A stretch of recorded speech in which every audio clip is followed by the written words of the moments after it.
今年全会担起选手的总奖牌创下最佳成绩，议员梁毅伫总结时对了表达肯定，嘛替选手请命。因为咱台南个人项目的奖助金只有6000，甲其他6都平均2万块比较起来，实在差真济。议员以甲大陆战争阵营的公营感，要求市府一定要提高奖助办法，避免优秀的选手流失。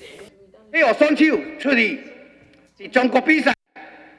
就第一名，因比较起来，伊第一名那6000，因会比较啊，阮台北22000呢。咱遮第一名6000，第二名6000，第三名6000，这款态度就是讲哦，你要走一走，你要运动去运动。阮教育局无啥要注重这个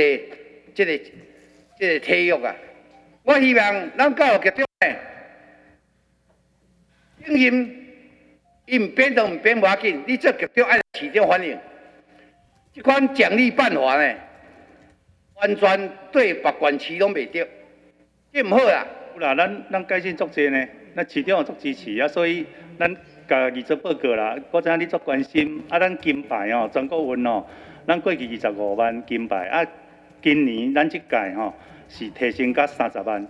所以对于选手来讲，应该有足大这个奖励这种的效果啦。议员对来争取台南优秀选手的奖助金，嘛补满年长的津贴挂零、健保费补助以及生育津贴，拢是6都尾仔名。要求建设归建设，以市长是大家长的身份，强调爱护市民的福利袂当减，至少唔通拢是6都尾仔。另外，会中议员嘛针对永康中设立全民运动馆，关心相关规划建设到时间时停，要求一定要落实建设，唔通互地方失望。台南新闻管制林根采访报道。